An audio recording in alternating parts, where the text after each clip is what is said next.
The coffee shop smelled like burned espresso and broken dreams, and Kiera Lawson was running on fumes, 2 hours of sleep, mascara she forgot to take off last night, and the knowledge that her rent was due in exactly 4 days with nothing but a prayer in her bank account. She had never been the kind of person to take risks.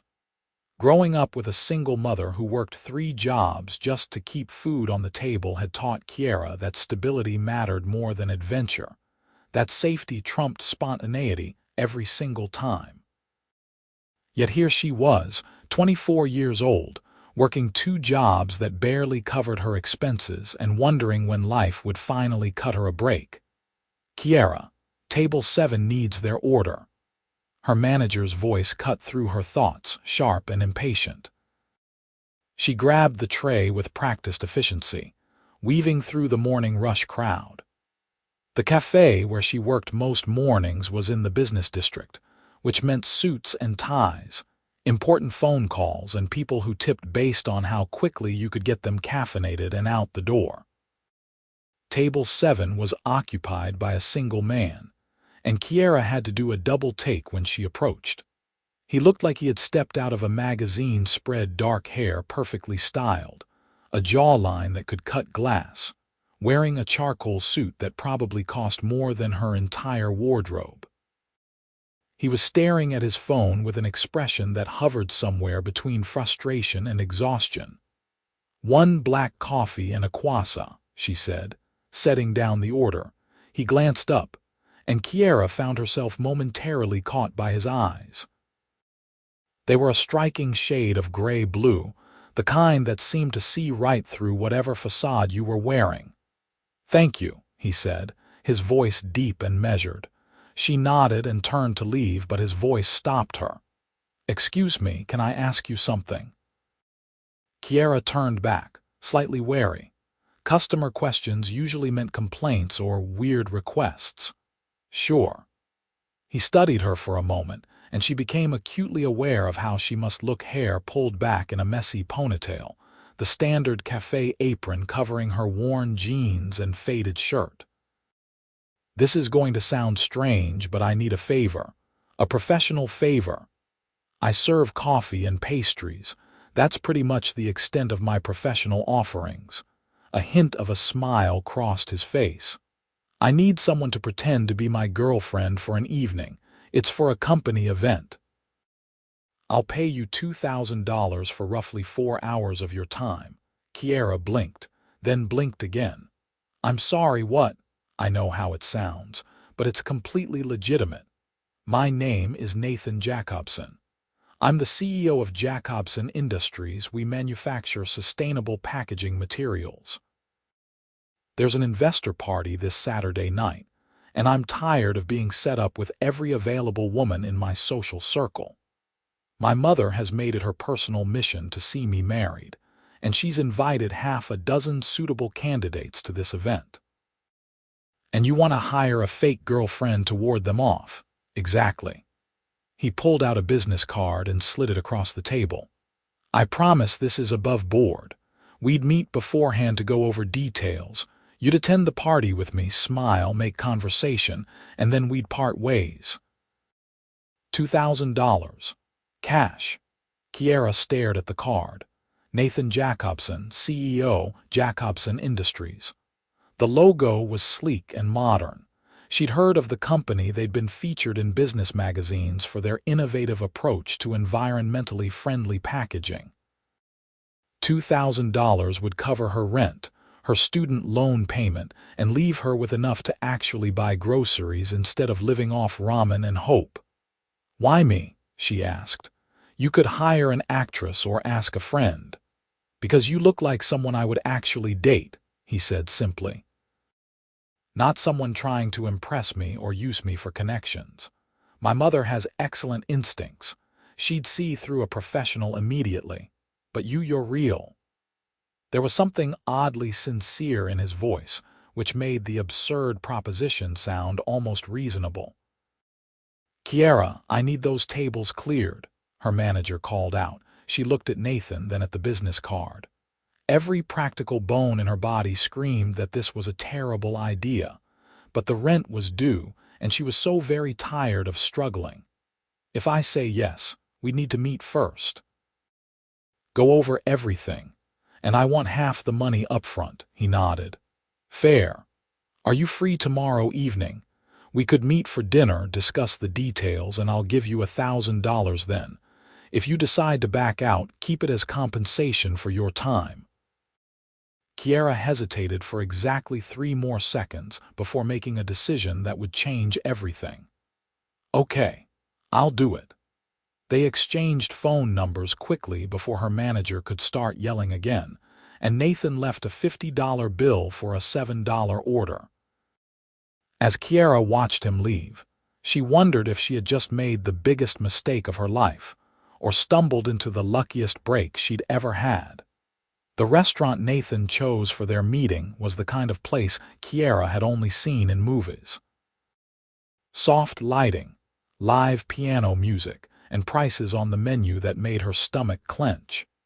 She'd worn her nicest dress, a simple black number she'd bought for her cousin's wedding 3 years ago, and hoped she didn't look as out of place as she felt. Nathan was already there, seated at a corner table that offered privacy.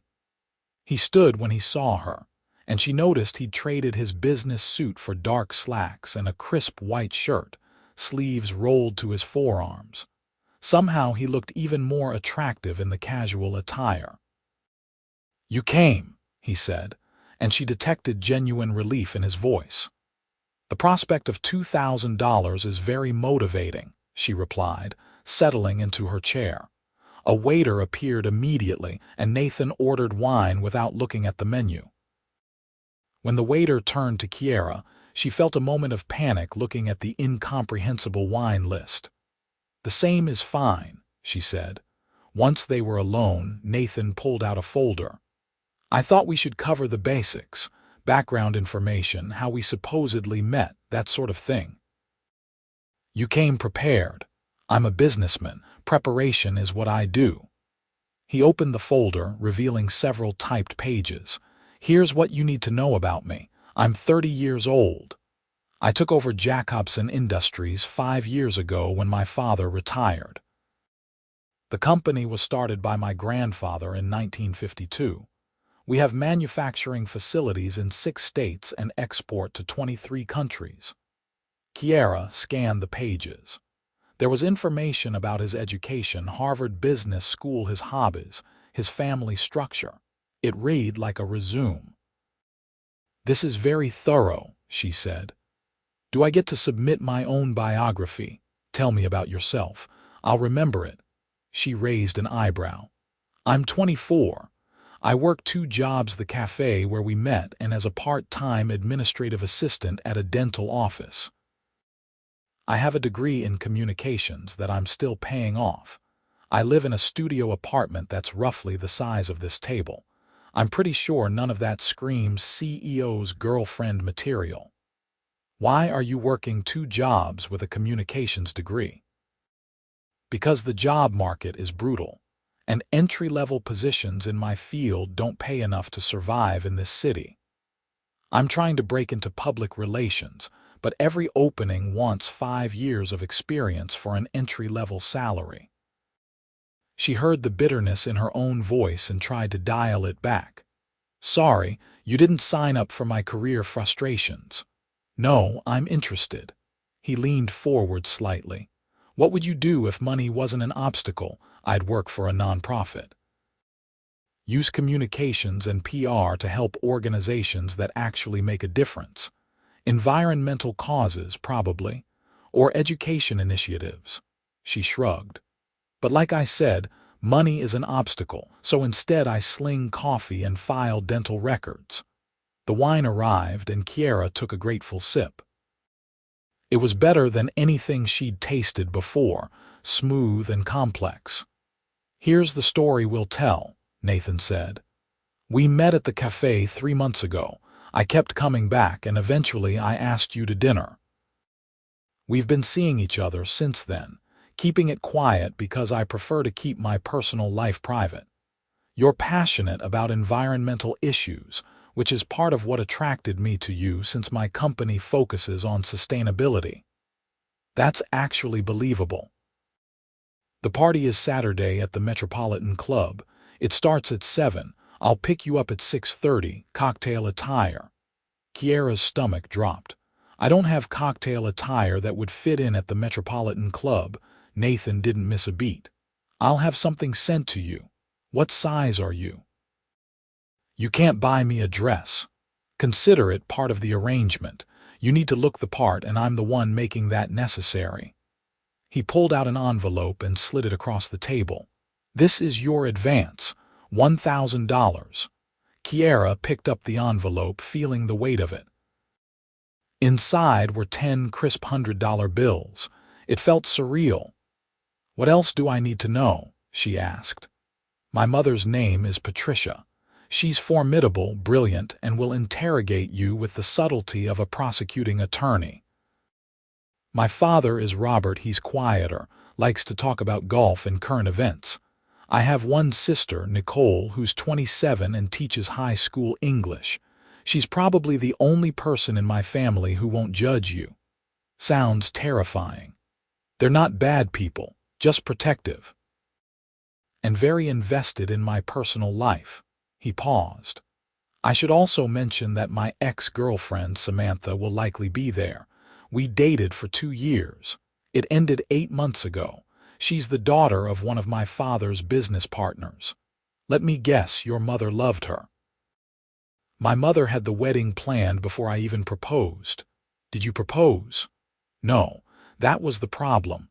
Samantha wanted marriage, wanted to be Mrs. Jacobson, and I realized I didn't love her enough to take that step, so I ended it. He met Kiera's eyes. She didn't take it well. There's a chance she'll be hostile toward you. Great. Anything else I should prepare for? The usual business crowd. People will ask what you do, how we met, whether you're serious. The key is to stay close to the truth where possible. You work in hospitality and administration while building a career in communications. We met at the cafe. We're seeing where things go. They spent the next hour going over details, and Kiera found herself relaxing despite the absurdity of the situation.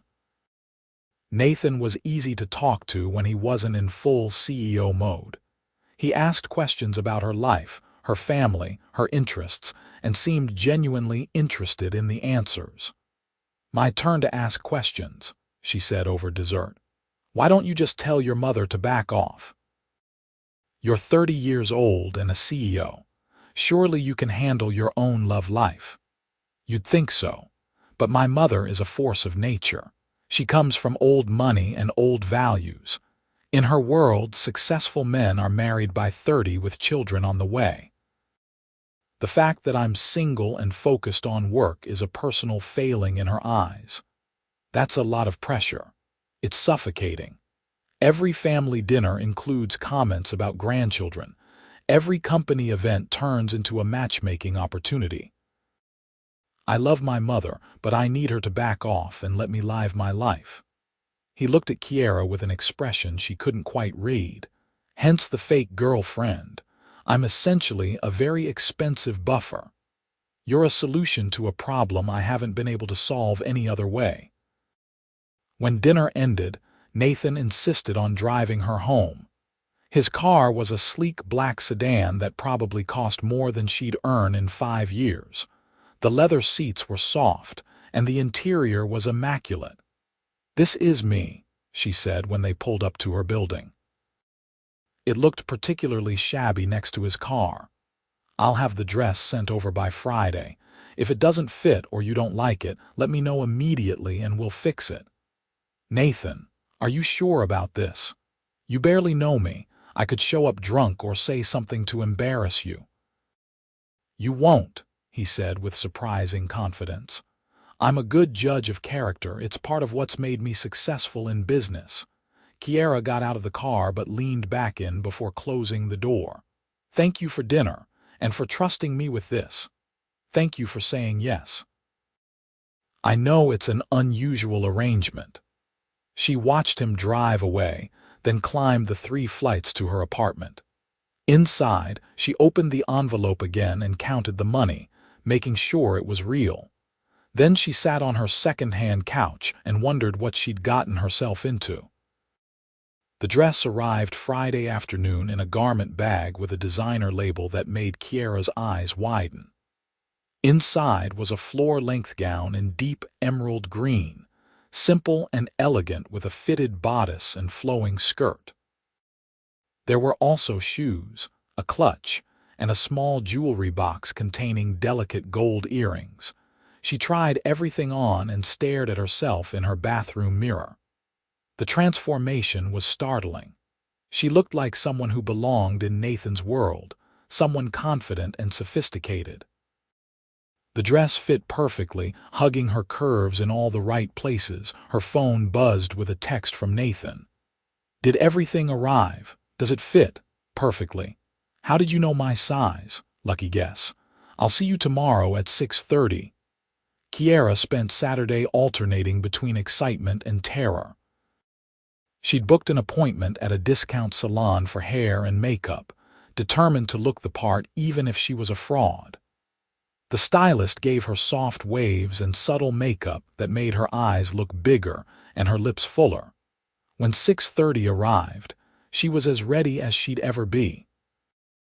The knock on her door sent her heart racing.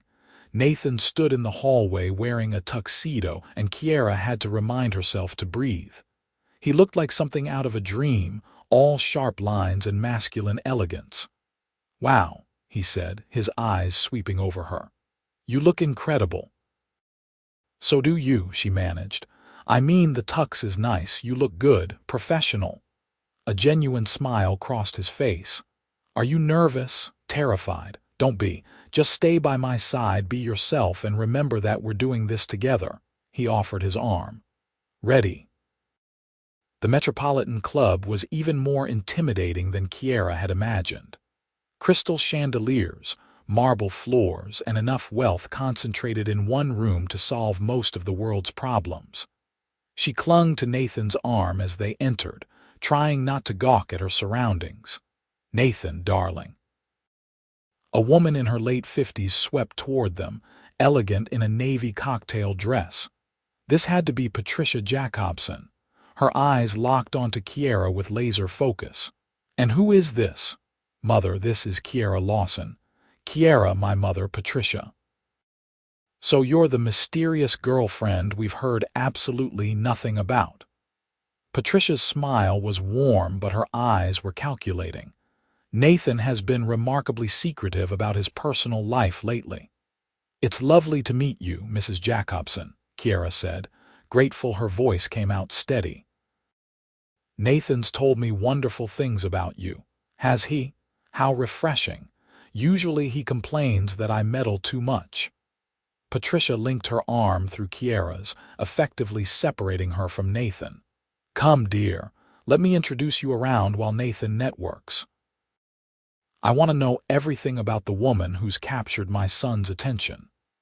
Kiera shot Nathan a panicked look, but he just nodded encouragingly as his mother led her away. The next 20 minutes were the most intense interrogation Kiera had ever experienced. Patricia asked about her family, her education, her career, her interests, and how she'd met Nathan. Kiera stuck to their prepared story, adding small, truthful details to make it believable. "And what are your intentions with my son?" Patricia asked as they stood near the windows overlooking the city.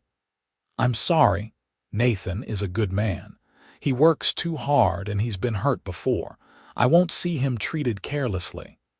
The genuine concern in Patricia's voice caught Kiera off guard. This wasn't about social status or business connections. This was a mother protecting her child. "I care about Nathan," Kiera said, and was surprised to realize it wasn't entirely a lie. She barely knew him, but there was something about him that drew her in. "I'm not interested in using him or hurting him." Patricia studied her for a long moment, then nodded. "I believe you. You're different from the others he's dated, more genuine." She patted Kiera's hand. "Don't let the vultures intimidate you, dear." Half the women here would kill to be on Nathan's arm. As if summoned by the comment, a stunning blonde in a red dress approached. Her smile was sharp enough to cut. "Patricia, how lovely to see you, and this must be Nathan's new companion, Samantha." Patricia's voice cooled several degrees. "Yes, this is Kiera. Kiera, Samantha Edwards, the ex-girlfriend. Up close, she was even more beautiful, with perfect features and the kind of polish that came from expensive grooming." Kiera felt suddenly inadequate in her borrowed dress. "I've heard so much about you," Samantha said, though her tone suggested she'd heard nothing good. "How did you and Nathan meet?" "At cafe," Kiera replied. "I spilled coffee on his very expensive suit. How clumsy." "How human," Patricia interjected coolly. "If you'll excuse us, Samantha, I was introducing Kiera to the Hendersons." As Patricia steered her away, Kiera heard her mutter, "Insufferable girl. I'm thrilled Nathan finally saw through her." Nathan found them a few minutes later, and Kiera had never been so relieved to see anyone. "Are you surviving?" he murmured as his mother went to greet new arrivals. "Your mother is actually lovely. Your ex-girlfriend is terrifying. Samantha's here, we met." It was about as pleasant as a root canal. His jaw tightened. "I'm sorry, I'd hoped she'd skip the event. It's fine. I can handle her." Kiera surprised herself with how much she meant it. Dinner was a formal affair with assigned seating. Kiera found herself between Nathan and an older gentleman who turned out to be one of the company's major investors. She made conversation about sustainable business practices, drawing on articles she'd read and her genuine interest in environmental issues. The investor seemed charmed, and she caught Nathan watching her with an expression that made her stomach flutter. "You're doing great," he whispered during a lull in conversation. His hand found hers under the table, warm and reassuring. The touch sent an unexpected jolt through her. This was fake, she reminded herself. A business arrangement, but her racing pulse didn't seem to care about the distinction. After dinner, there was dancing. Nathan led her to the floor as a live orchestra played something elegant and timeless. He was a good dancer, confident and assured, guiding her through the steps with ease. "I never learned how to dance like this," Kiera admitted. "I'm basically faking it." "You're doing fine. Just follow my lead." She was acutely aware of his hand on her waist, the closeness of their bodies, the way he smelled like expensive cologne and something uniquely him. When she stumbled slightly, he caught her effortlessly, pulling her closer. "Sorry," she breathed. "Don't be." His voice was low, and when she looked up, his eyes were intense. "Kiera, Nathan, may I cut in?" Samantha appeared beside them, her smile poisonous. For old time's sake. Kiera felt Nathan tense. "I'm dancing with my girlfriend, Samantha. Just one dance." "Surely Kiera won't mind." Samantha looked at her with a challenge in her eyes. "Actually," Kiera said sweetly, "I do mind, but you're welcome to admire from the sidelines." Nathan's surprised laugh was worth the shocked expression on Samantha's face. As the other woman stalked away, he spun Kiera in a smooth turn. "That was brilliant. I can't stand people who can't take a hint." She never could. It's part of why we didn't work.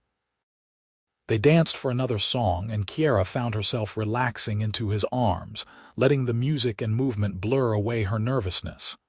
This felt natural in a way she hadn't expected. Easy. "Right. Thank you for tonight," Nathan said as the song ended. "You've been perfect." "The night's not over yet." "Close enough. We can leave soon if you want. You've more than earned your payment." Strangely, Kiera wasn't ready to leave. "Your mother wanted me to meet some other people, and honestly, the food here is amazing. I'm not above milking this experience for all it's worth." His smile was warm and genuine. "Whatever you want." They spent the next hour mingling, and Kiera found herself genuinely enjoying the evening. Patricia introduced her to family, friends, and business associates. and Nathan stayed close, his hand often resting on her lower back or holding hers. Each touch felt more natural than the last, and Kiera had to keep reminding herself this was all pretend. When they finally left, it was nearly midnight. Nathan helped her into his car, and the city lights blurred past as they drove through quiet streets. "You were amazing tonight," he said. "My mother loves you. She pulled me aside to say you're the first woman I've dated who isn't insufferable." High praise. From her it really is. He glanced at her. "I know we agreed on one night, but there's another event in 2 weeks, a charity gala. Would you be willing to do this again, same terms?" Kiera should have said no. The smart thing was to take the money, end this cleanly, and go back to her normal life. But she didn't want to. "Yes," she heard herself say. "I'll do it."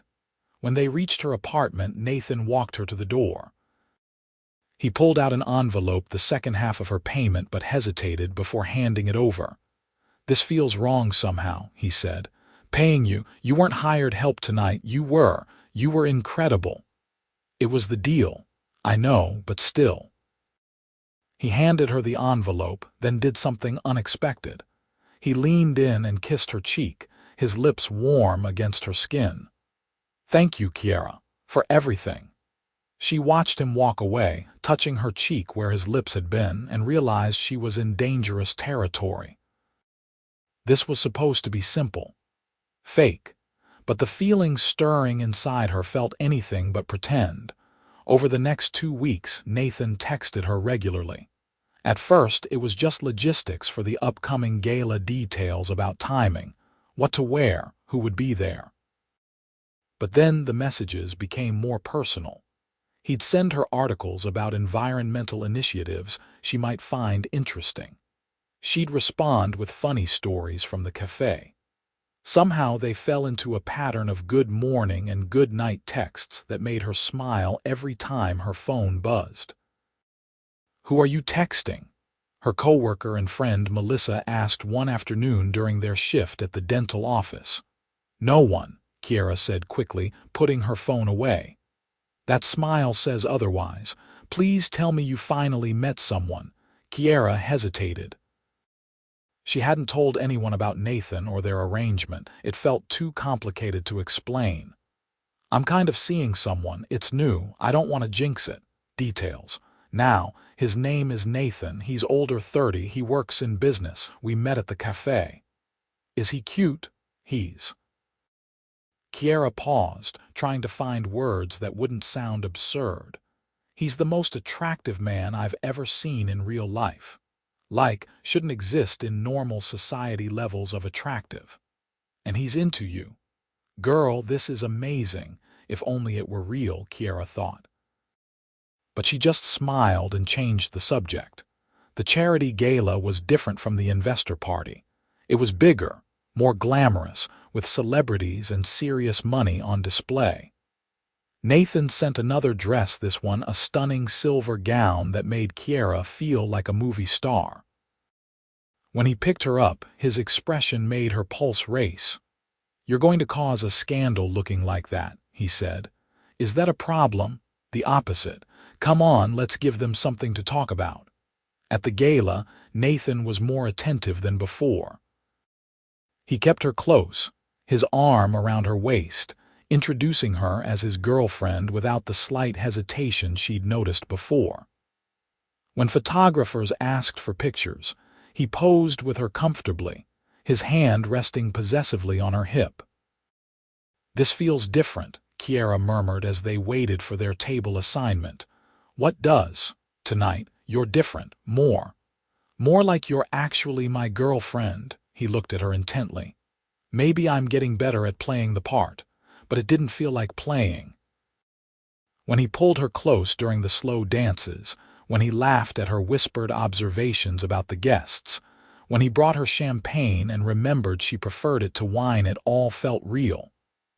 Dangerously, confusingly real.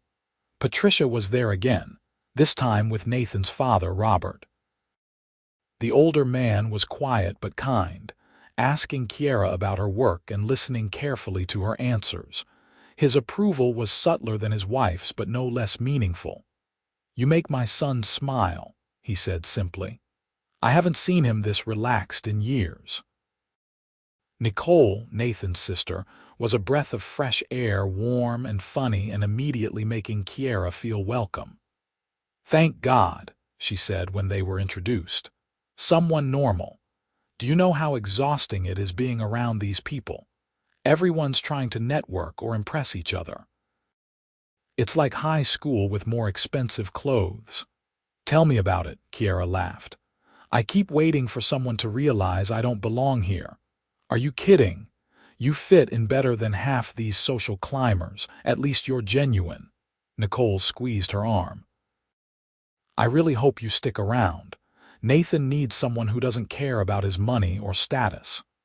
The comment stung because Kiera was literally being paid to be there, but she tried not to let it show.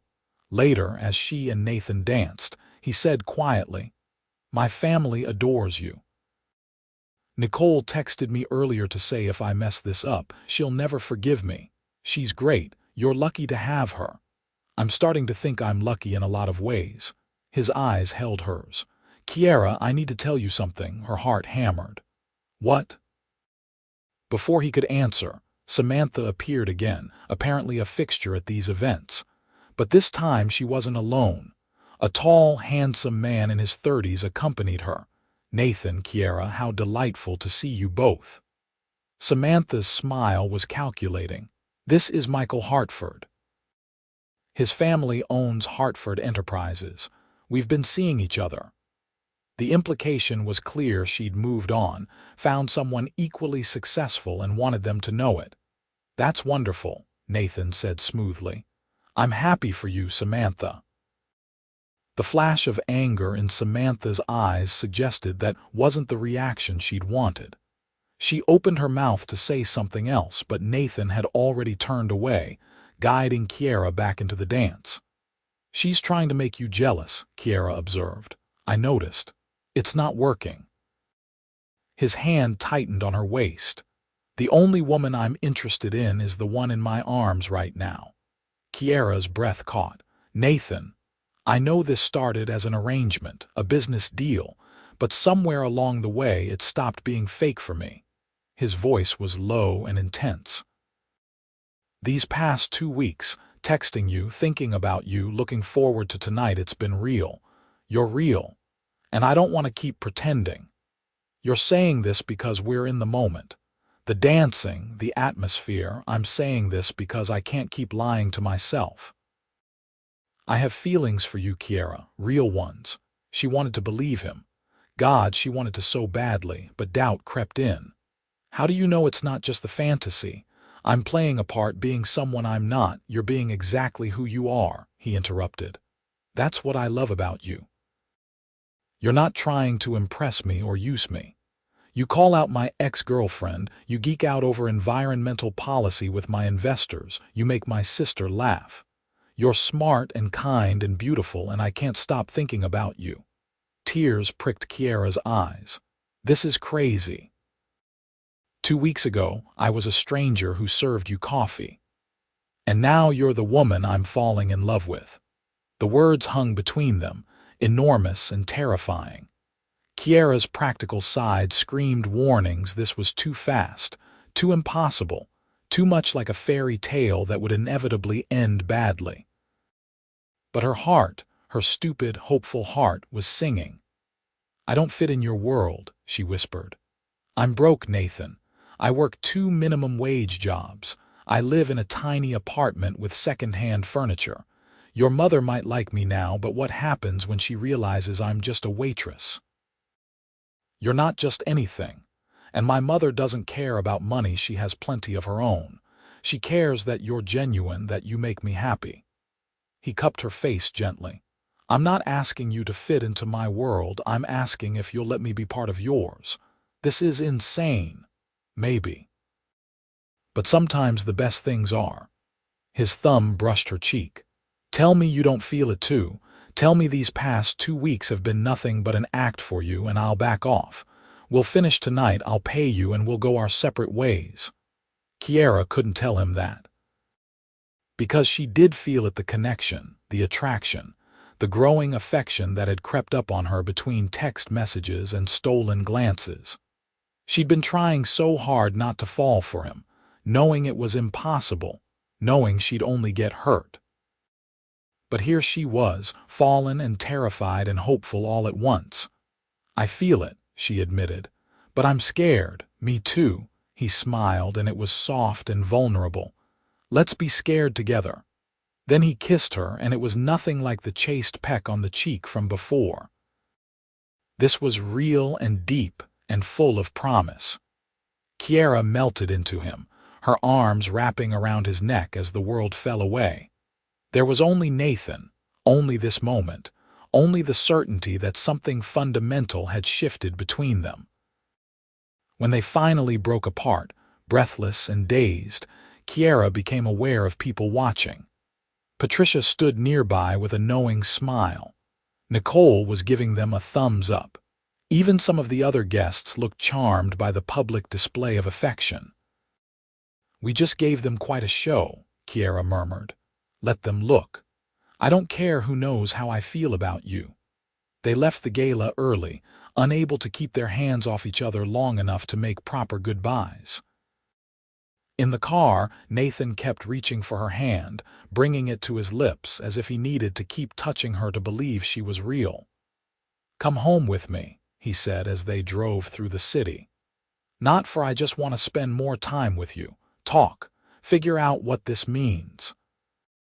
Kiera knew she should probably say no, take things slow, protect her heart. But slow and careful hadn't gotten her anywhere in life. Maybe it was time to take a leap. Okay. Nathan's home was a penthouse apartment with floor-to-ceiling windows overlooking the city. It was beautiful and modern, but somehow warmer than Kiera expected. There were photos on the shelves, family pictures, candid shots with Nicole, a few from what looked like company retreats. Books lined one wall, an eclectic mix of business titles and literary fiction. "This is beautiful," Kiera said, taking it all in. It never felt like home before, too empty. He came up behind her, his arms sliding around her waist. "It feels different with you here." She leaned back against him, letting herself feel safe and wanted. They stood like that for a long moment, looking out at the glittering city below. "I still can't believe this is happening," she said softly. "We'll take it at whatever pace you need. I'm not going anywhere." They ended up on his couch, talking for hours.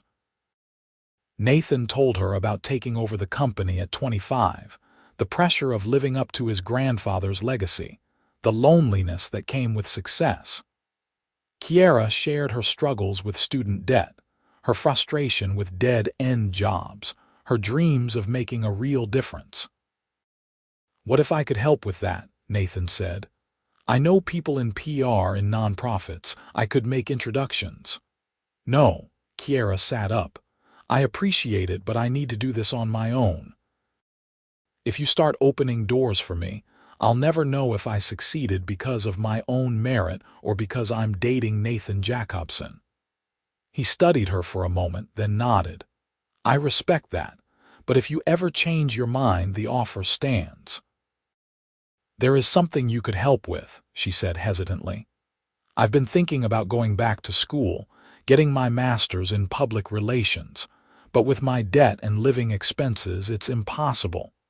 I'll pay for it. Nathan, before you argue, hear me out. Consider it an investment. You have talent and passion and drive. You just need the opportunity to develop those skills. Let me give you that opportunity, not because you're my girlfriend, but because I believe in you." Tears welled up in her eyes. "Why are you being so nice to me?" "Because you deserve nice things." "Because I care about you, because I can." He pulled her close. "Let me help, Kiera, please." She wanted to maintain her independence to prove she didn't need anyone, but the truth was she was drowning and he was offering her a lifeline. Pride wouldn't pay her rent or get her closer to her dreams. "Okay," she whispered, but I'll pay you back. Someday, when I'm successful and established, I'll pay back every penny. Deal. Though I won't accept repayment, instead you can donate it to an environmental charity in my name." She kissed him then, pouring all her gratitude and affection and growing love into it. They made out like teenagers on his expensive couch, hands roaming but never pushing for more. When Nathan finally called her a car service to take her home late and reluctant to let her go, Kiera felt like she was floating. Over the following weeks, they fell into a real relationship. Nathan took her to dinner at hole-in-the-wall restaurants she recommended, discovering a world beyond expensive wine and stuffy country clubs. She met him at his office after work, and he showed her around, introducing her to employees and explaining the intricacies of sustainable packaging with enthusiasm that made her smile. He was there when she quit her cafe job, having enrolled in a master's program that required more focused hours. He celebrated with her over cheap pizza and beer, seeming perfectly content in her tiny apartment. "I could help you find a better place," he offered, looking around at the cramped space. "This is my place. I know it's not much, but it's mine. I need to keep some parts of my life separate, Nathan. Not because I don't want you in them, but because I need to know I can stand on my own." He understood, even though she could tell he wanted to swoop in and fix all her problems. It was part of what made their relationship work. He respected her boundaries even when it frustrated him. Meeting his friends was intimidating. They were all successful, most of them old money or self-made millionaires. But Nathan made it clear that Kiera was important to him, and his friends took their cue from that. They welcomed her warmly, and she found that beneath the designer clothes and expensive watches, they were just people. Some were genuinely kind, others were boring, a few were insufferable. "Your friend Marcus is a nightmare," she told Nathan after one particularly painful dinner party. "I know. We went to Harvard together. He's brilliant at business and terrible at being human. Why are you friends with him? Loyalty, I guess, and he's useful to know, but you're right, he's exhausting." Nathan pulled her close. "You're allowed to tell me when you don't like my friends. I won't be offended, even if it's all of them, even then, though I hope it's not all of them. Your sister is great. Does she count as a friend?" "Absolutely." Kiera and Nicole had become genuinely close, meeting for coffee and venting about their respective struggles. Nicole was dealing with school budget cuts and difficult parents. Kiera was juggling coursework and her remaining job. They bonded over wine and shared frustrations, and it was the most normal friendship Kiera had found in Nathan's world.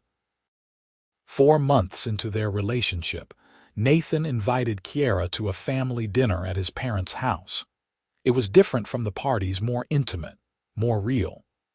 Patricia cooked, which surprised Kiera until Nathan explained his mother had grown up middle class and only married into money. "I worked as a paralegal when I met Robert," Patricia told her as they set the table. "His family was horrified that he wanted to marry someone so beneath their social station, but Robert didn't care, and eventually they came around." "I didn't know that," Kiera said. "Most people don't. Once you have money, everyone assumes you've always had it." Patricia touched her arm. "I see myself in you, dear. You're smart and driven and not impressed by all this." She gestured at the expensive home. "Don't let anyone make you feel less than because you're still building your life. We all start somewhere." The acceptance and understanding in Patricia's voice made Kiera's eyes sting. "Thank you. That means more than you know." Dinner was warm and full of laughter. Robert told terrible dad jokes. Nicole shared hilarious stories from her classroom. Nathan held Kiera's hand under the table and looked at her like she hung the moon. It felt like family, and Kiera realized with a start that this could be her family. This could be her future. The thought was both thrilling and terrifying. Later, as Nathan drove her home, he said quietly, "My parents really love you. I love them too. Your whole family is wonderful. They keep asking when I'm going to propose." Kiera's heart stuttered. "What? Not pressure," he said quickly. "Just observation. They see how happy I am with you. How happy we are together. And in their generation, when you found the right person, you didn't wait around." "What do you tell them?" He pulled over, parking along a quiet street, and turned to face her. "I tell them that when the time is right, they'll be the first to know. But honestly, Kiera, I already know. You're it for me. I knew it that first night at the gala when you told off Samantha. Maybe even before that when you agreed to this crazy scheme without knowing me at all. Nathan, I'm not proposing, not yet. I know we need more time. You need to finish school, build your career, be secure in your own accomplishments. I understand that. But I need you to know that I'm all in. This isn't some temporary thing for me. I'm planning a future that has you in it." Kiera's hands trembled. "I'm all in too. You terrify me because I didn't think this kind of happiness was possible. I keep waiting for the other shoe to drop. No shoes dropping, just us, building something real together." He kissed her, soft and sweet, and Kiera let herself believe in the impossible. Graduation came faster than Kiera expected. The master's program had been intense, but she'd thrown herself into it with everything she had. Nathan was there in the audience, sitting with her mother who had driven in from 3 states away. Seeing them together, her past and her future made something settle in Kiera's chest. After the ceremony, her mother pulled her aside. "I like him," she said simply. "He's good to you. He looks at you like you're precious." "He is good to me, Mom. Sometimes I can't believe this is my life." "You deserve it, sweetheart. You've worked so hard for so long. Let yourself be happy." 3 months later, armed with her new degree and bolstered by Nathan's connections, Kiera landed a position with a major environmental nonprofit. The job was everything she dreamed of: meaningful work, decent pay, and the opportunity to make a real difference. Her first project involved developing a communication strategy for a clean water initiative, and she attacked it with passion. Nathan was proud of her in a way that made her glow. He bragged about her work to his friends and family, attended her presentations, and never once tried to take credit or insert himself into her professional success. "I'm just the supportive boyfriend," he'd say with a grin. "You're the star." One evening, about 8 months after her graduation, Nathan asked her to dinner at the restaurant where they'd had their first meeting to discuss the fake girlfriend arrangement. Kiera dressed carefully, sensing something significant in the air. The restaurant was closed when they arrived, which confused her until Nathan led her inside to find it lit entirely by candles. A single table was set in the center, and a violinist played softly in the corner. "Nathan, what is this? You remember the last time we were here?" he asked, taking her hands. "I was trying to solve a problem: how to get my family off my back about my love life. I thought hiring a fake girlfriend was the solution. I had no idea I was about to meet the woman I'd spend the rest of my life with." "Nathan," her voice broke. "You've made me happier than I knew was possible. You've made me a better person. You challenge me, support me, make me laugh, and drive me crazy in the best way. I love your ambition, your kindness, your terrible taste in pizza toppings, hey, and the way you snort when you laugh really hard. I love everything about you, Kiera Lawson, and I don't want to spend another day without knowing you're going to be my wife." He dropped to one knee, pulling out a ring box. Inside was a stunning diamond, elegant and simple, exactly her style. "Will you marry me?" Kiera was crying, had been since the moment she walked in and saw the candles. "Yes. God, yes. Of course I'll marry you." The ring slid onto her finger perfectly, and Nathan stood, lifting her off her feet as they kissed. The violinist played something joyful and romantic, and Kiera laughed through her tears. "I can't believe this is real," she said. "Sometimes I still think I'm going to wake up and find out this was all a dream. It's real. You're real. This is our life." He kissed her again. "And it's only getting started." The wedding was 6 months later, a perfect blend of both their worlds. They held it at a beautiful garden venue, not too formal but elegant enough to satisfy Patricia's sense of occasion. Kiera's mother cried through the entire ceremony. Nicole was the maid of honor, giving a hilarious and heartfelt speech about how Kiera had transformed her brother from a workaholic robot into an actual human being. Nathan's vows made everyone cry. He talked about the day they met, how she'd looked at him like he was just another customer instead of someone to be impressed by. How she'd taken a crazy chance on a stranger's proposal and changed his life forever. How every day with her was an adventure he never wanted to end. Kiera's vows were equally emotional.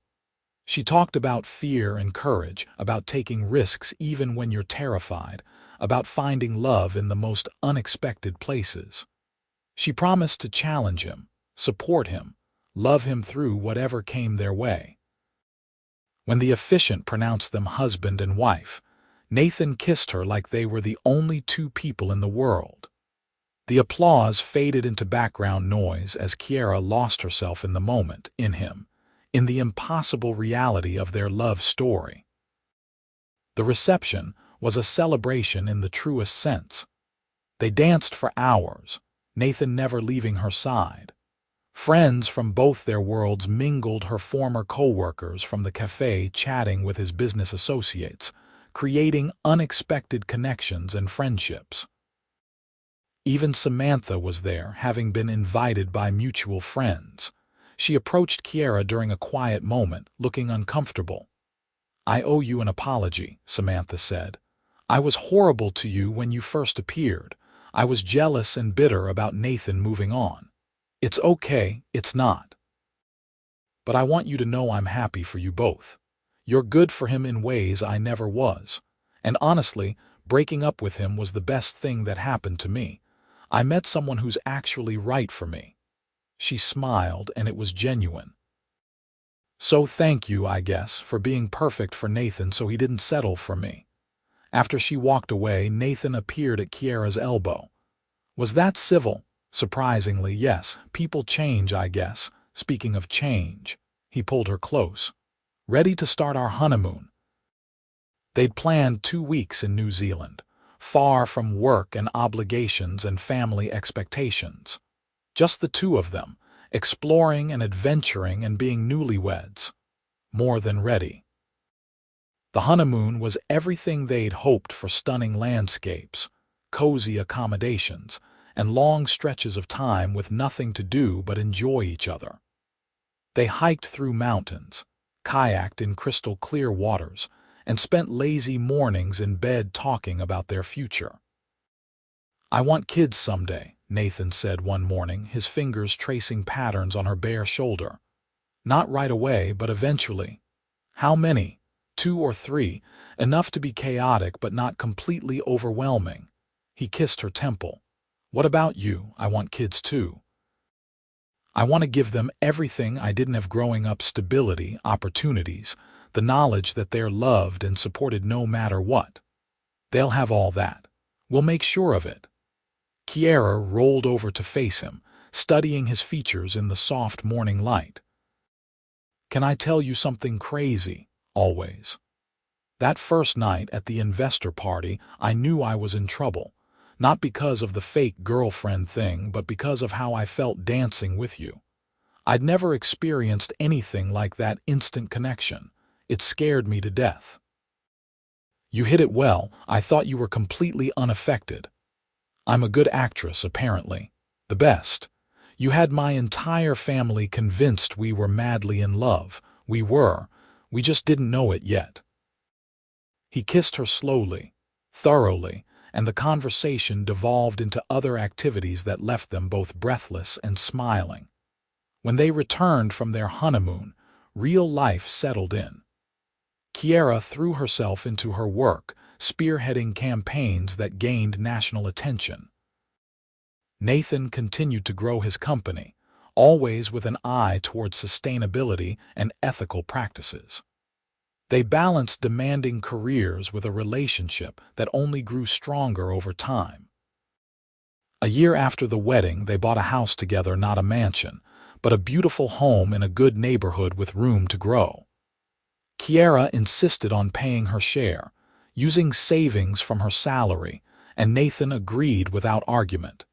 It was their home, their shared investment in their future. Patricia and Robert were frequent visitors, and Kiera's mother came to stay for holidays. Nicole met someone special, a fellow teacher who made her laugh and supported her passion for education. Their families blended seamlessly, creating a network of love and support. 2 years into their marriage, Kiera came home from work with news. She found Nathan in his home office, reviewing contracts, and couldn't keep the smile off her face. "I got promoted," she announced. "They're making me director of communications. It comes with a significant raise and my own team." Nathan was out of his chair immediately, sweeping her into a hug and spinning her around. "That's incredible. I'm so proud of you. We're celebrating. Dinner wherever you want, my treat. You always treat. Because I love you and I like spoiling you, deal with it." Over dinner at her favorite restaurant, a small Italian place that had nothing to do with his world of wealth, Nathan raised his glass. "To my brilliant, talented, amazing wife. You've earned every bit of this success through your hard work and dedication. I'm honored to be married to you." "To us," Kiera corrected. "To building a life together, to supporting each other's dreams, to taking crazy chances on strangers in coffee shops." They clinked glasses, and Kiera felt overwhelmed with gratitude for the path her life had taken. All because she'd said yes to an absurd proposal from a desperate CEO. Later that night, curled up together on their couch, Nathan said, "I have something to tell you too. Good news, I hope. Depends on how you feel about it. The company has been approached about a merger. It would make us one of the largest sustainable packaging manufacturers in the world. But it would also mean a lot more responsibility, more travel, more time away from home." Kiera was quiet for a moment, thinking, "What do you want to do?" "I want to make the world a better place. This merger would allow us to reach more companies, reduce more waste, have a bigger impact. But not if it costs me my marriage. You're more important than any business deal." "I'm not going anywhere," she assured him. "If this is important to you, we'll make it work. We're a team, remember." "The best team." He kissed her forehead. "Have I told you lately that I love you? Not in the last hour. You're slacking. I love you, madly, completely, eternally. You're everything I never knew I needed. Right back at you, Mr. Jacobson." The merger went through, and Nathan's prediction about travel was accurate. But they navigated it together, with phone calls and video chats and reunions that felt like honeymoons. Kiera traveled with him when she could, and he structured his schedule to minimize time apart. 3 years into their marriage, they decided they were ready for the next step. Kiera went off birth control and they started trying for a baby. It took longer than expected, 6 months of disappointment, before finally, gloriously, the test came back positive. Nathan cried when she told him. Actual tears streaming down his face as he held the positive pregnancy test like it was made of gold. "We're having a baby," he kept saying. "We're going to be parents. Are you ready for this?" Kiera asked, suddenly nervous. "With you, I'm ready for anything." The pregnancy was mostly smooth, though Kiera had brutal morning sickness in the first trimester. Nathan was attentive to the point of being overbearing, hovering and worrying and driving her slightly crazy with his concern. "I'm pregnant, not dying," she reminded him when he tried to carry her up the stairs for the 3rd time that week. "I just want to take care of you. You are. But I also need you to let me do things myself. I'm growing a human, not becoming helpless." He backed off, though she caught him watching her anxiously whenever she so much as frowned. It was endearing and annoying in equal measure. Their daughter was born on a rainy Tuesday morning in April, after 14 hours of labor that left Kiera exhausted and Nathan pale from worry. But the moment the nurse placed their baby in Kiera's arms, everything else faded away. She was perfect, tiny and pink with a surprising amount of dark hair and Nathan's gray-blue eyes. "She's beautiful," Nathan whispered, his voice thick with emotion. "She's absolutely perfect." "We made her," Kiera said in wonder. "We made this perfect little person." They named her Emma Rose, and she transformed their lives completely. Nathan reduced his travel, determined to be present for every milestone. Kiera took maternity leave, and then transitioned to a flexible schedule that allowed her to work from home several days a week. Patricia and Robert were besotted grandparents, showing up with gifts and volunteering to babysit at every opportunity. Kiera's mother came to stay for a month, helping with the baby and cooking meals, and providing the kind of support only mothers can give. Nicole became the favorite aunt, spoiling Emma shamelessly and declaring her the cutest baby in human history. The first year of parenthood was exhausting and amazing, and full of moments Kiera wanted to freeze forever. Emma's first smile, first laugh, first steps, the way Nathan sang her lullabies in his terrible singing voice, the family they'd become. When Emma was 18 months old, Kiera discovered she was pregnant again, this time with twins. Twins? Nathan's eyes went wide. As in two babies at the same time. That's generally how twins work, yes. He sat down heavily. Okay, we can do this. We're professionals. We've already done the baby thing once. Times two. Right, times two. He took a deep breath, then started laughing. Our house is going to be complete chaos, probably. I can't wait. The twins' boys they named Jack and Liam were born 6 weeks early but healthy. Suddenly, Kiera and Nathan had 3 children under the age of 3, and life became a beautiful, exhausting blur of diapers and feedings and sleepless nights. But they managed. With help from family, with hired assistance when needed, and with the solid foundation of their relationship. They worked as a team, dividing responsibilities and supporting each other through the hardest moments. 5 years after Emma's birth, with 3 school-age children keeping them constantly busy, Kiera and Nathan celebrated their 10th wedding anniversary. They snuck away for a weekend alone, the first in months, leaving the kids with eager grandparents. "Can you believe it's been 10 years?" Kiera asked as they walked along a beach at sunset. "Feels like yesterday and forever ago at the same time." Nathan pulled her close. "Best decade of my life." Even with the sleep deprivation and constant chaos, especially with that, I wouldn't change a single thing. He stopped walking, turning to face her. "Thank you for taking a chance on me, for agreeing to that insane fake girlfriend scheme. For falling in love with me, even though it was complicated and crazy. Thank you for seeing something in me worth investing in. For supporting my dreams and building a life with me that's better than anything I could have imagined." They kissed as the sun set over the ocean, and Kiera thought about that first night in the cafe. How she'd been exhausted and broke and desperate. How a handsome stranger had made an absurd proposal that changed everything. She'd pretended to date a CEO for a party, not knowing the fake would become the most real thing in her life. Not knowing she'd find love and family and a future she never dared to dream of. "What are you thinking about?" Nathan asked. "How lucky I am. How grateful. How much I love you and the life we've built. I'm the lucky one. We're both lucky. We found each other." He kissed her again, And in that moment, with 10 years of love behind them and a lifetime ahead, Kiera knew that every risk had been worth it. Every moment of doubt and fear had led to this to forever with the man who had started as a desperate CEO needing a fake girlfriend and become her everything. Their story had begun with pretend, but it had become the most beautifully real love either of them had ever known.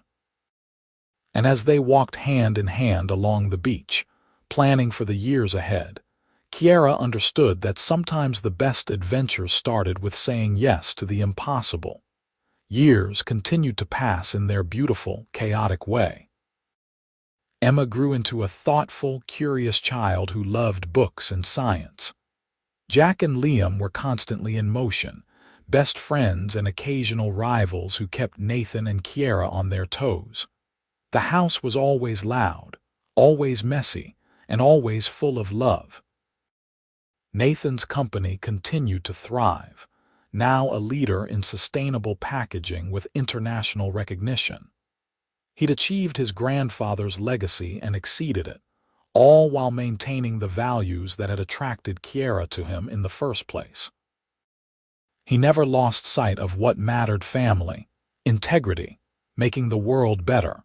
Kiera's career flourished as well.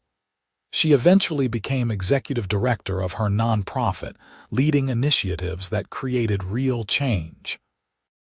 She traveled for speaking engagements, wrote articles that were widely published, and became a respected voice in environmental communications. And through it all, Nathan was her biggest cheerleader. They attended company parties together, and Kiera always thought of that first investor event where she'd been terrified and pretending. Now these gatherings were familiar, comfortable. She knew most of the people, had genuine friendships with many of them. She belonged in this world because she'd earned her place in it. On their 15th anniversary, Nathan surprised her with a renewal of their vows. Just family and close friends, in the same garden where they'd been married. The kids were part of the ceremony, Emma as maid of honor, Jack and Liam as ring bearers who took their jobs very seriously. 15 years ago, you took a chance on a desperate man who needed a fake girlfriend, Nathan said in his vows. You could have run away after that first party. Instead, you stayed. You let me fall in love with you. You built a life with me that exceeds every dream I've ever had. You've given me 3 incredible children, challenged me to be better, and loved me through everything. I promise you 15 more years and 15 after that, and as many as were given. I love you more every day. Kiera's vows were just as heartfelt. I was so scared that first night, scared of your world, scared of my feelings, scared of believing in something that seemed too good to be true. But you were patient. You saw me, really saw me, and loved what you found. You've supported every dream, celebrated every success, and held me through every failure. You've given me a family I never imagined I could have, and you've shown me every single day what real love looks like. I choose you, Nathan, today and always. Emma was crying, which made Kiera cry, which made Nathan tear up. Even the twins looked emotional in their little suits. Patricia was dabbing at her eyes, and Robert was smiling so wide it looked painful. After the ceremony, as they celebrated with cake and champagne, Nicole pulled Kiera aside. You know, I remember when Nathan first told us he'd hired a fake girlfriend. I thought he'd lost his mind. But then I met you and saw how he looked at you, and I knew it was real. It snuck up on both of us. That's the best kind of love, the kind you don't see coming. Nicole hugged her. I'm glad he's my brother, but I'm even more glad you're my sister. As the evening wound down and the kids ran around with cousins, Nathan found Kiera sitting on a bench watching the sunset. He sat beside her, taking her hand. Happy? He asked, impossibly so. You, more than I have words for. He kissed her knuckles. Though I have to admit, I'm looking forward to getting you alone later. Nathan Jacobson, are you propositioning your wife, always? He grinned. We've got the whole night. Mom and Dad are keeping the kids overnight. A whole night of uninterrupted sleep. I was thinking of other activities, but sleep works too. She laughed and leaned against him, feeling his warmth and solidity. This man had changed her life in every possible way. He'd given her security, yes, but more importantly, he'd given her love and partnership and a family of her own. "Thank you," she said softly. "For what? For walking into that cafe, for making that crazy proposal, for seeing something in me worth believing in. Thank you for saying yes, for being brave enough to take a chance, for loving me." He pulled her closer. "We've built something pretty amazing, haven't we? The best thing imaginable." They sat together as the sun set, surrounded by the family they'd created, in a love that had started as pretend and become the realest thing either of them had ever known. From a coffee shop encounter to fake dates to real love to marriage and children, and 15 years of building a life together, it had been quite a journey. And as Nathan kissed her under the fading light, Kiera knew their story was far from over. There would be more years ahead, more adventures, more challenges and triumphs. They would grow old together, watch their children grow up and start families of their own, continue building their careers and making their impact on the world. But through it all, they would have the love they'd found in the most unexpected way, the partnership they'd built on honesty and support, the family they'd created together. It had started with a pretend relationship at a party, but it had become a real, lasting, beautiful forever.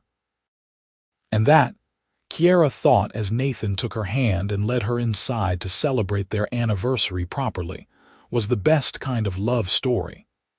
The kind that started with taking a risk and ended with happily ever after.